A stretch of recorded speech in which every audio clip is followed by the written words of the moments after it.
Bienheureux en Christ, bonjour et bienvenue sur la chaîne L'Éternel est mon berger. J'espère qu'en cette nouvelle année, vous avez été très reconnaissants avec le Seigneur, que vous avez chacun et chacune fait une prière de grâce pour remercier l'Éternel de nous avoir encore donné une chance de lui prouver que nous sommes des enfants de Dieu. En cette nouvelle année, nous prions pour que le Seigneur vienne et bénisse chacun et chacune d'entre vous, afin qu'il puisse vous accompagner dans chacun de vos projets. Ce matin, nous allons lire ensemble le psaume 64 et je vous invite donc à disposer vos cœurs. Remettez-vous au Seigneur. Prenez un peu de temps et un peu de silence pour prier avec nous. Psaume 64, là, il est écrit: Ô Dieu, écoute ma voix quand je gémis. Protège ma vie contre l'ennemi que je crains.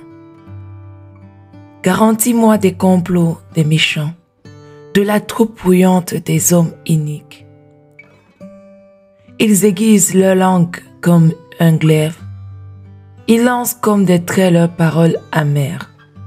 Pour tirer en cachette sur l'innocent, ils tirent sur lui à l'improviste et n'ont aucune crainte. Ils se fortifient dans leur méchanceté. Ils se concertent pour tendre des pièges. Ils disent qu'il est vrai. Ils méditent des crimes. Nous voici prêts. Le plan est conçu. La pensée intime, le cœur de chacun est un abîme. Dieu lance contre eux ses traits. Soudain les voilà frappés. Leur langue a causé leur chute. Tous ceux qui les voient secouent la tête. Tous les hommes sont saisis de crainte. Ils publient ce que Dieu fait et prennent garde à son œuvre. Le juste se réjouit en l'Éternel et cherche en lui son refuge. Tous ceux qui ont le cœur droit se glorifient. L'herbe sèche, la fleur fane et tombe, mais la parole de Dieu demeure éternellement. Amen. Éternel, aie pitié de nous, nous espérons en toi. Sois notre aide chaque matin et notre délivrance au temps de la détresse. Amen. Chers frères et sœurs en Christ, j'aimerais que aujourd'hui, chacun se dise: je suis un enfant de Dieu pour toujours.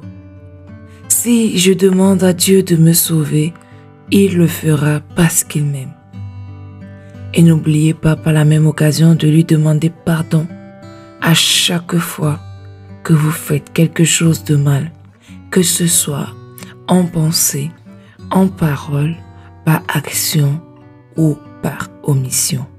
Allons dans la paix, l'amour et la joie de notre Seigneur Jésus-Christ et je vous donne rendez-vous demain sur cette chaîne pour continuer à louer notre Seigneur Jésus-Christ, Sauveur du monde.